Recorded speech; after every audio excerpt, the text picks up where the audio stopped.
old age has always been perceived as something wonderful.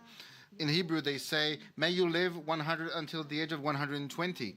And progress has allowed technological advances and medical advances which have introduced increasing changes in longevity. Economically speaking, old people in Israel are not doing very well. We have learned recently from the Central Bureau of Statistics that 30 or 40% of old people live below what is referred in Israel to as the line of poverty. In Israel, the age of retirement is higher than in Europe, but the financial coverage only provides the minimum bare necessities.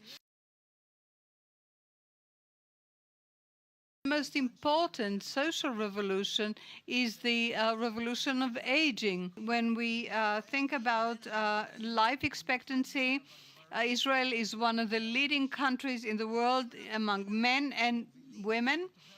So if we are leading in terms of life expectancy, as individuals, we're not young, but as a society, we are a relatively young society still.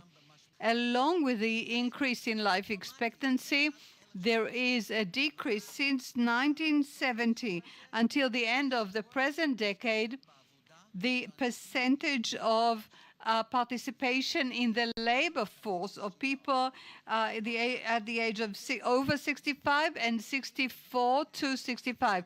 That means that we live longer and we retire earlier. Today we are dealing with the financial and economic repercussions of old age.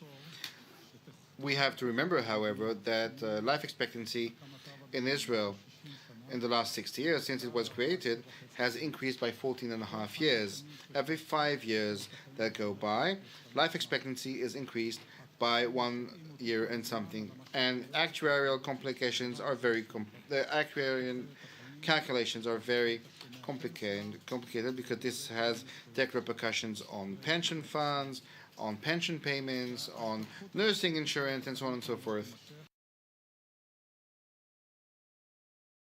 People used to think that old people are different, but no, they're very much like you. They have their own opinion, they are educated, they are more active than they used to be.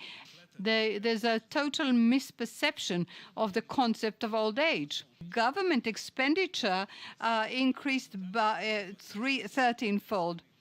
So 27% of the government expenditure is actually allocated for old people, pensions, health, and nursing. And nursing is going up consistently. One of the issues we have to address is a multi-annual planning that is directed by the state in the direction of the labor force needs.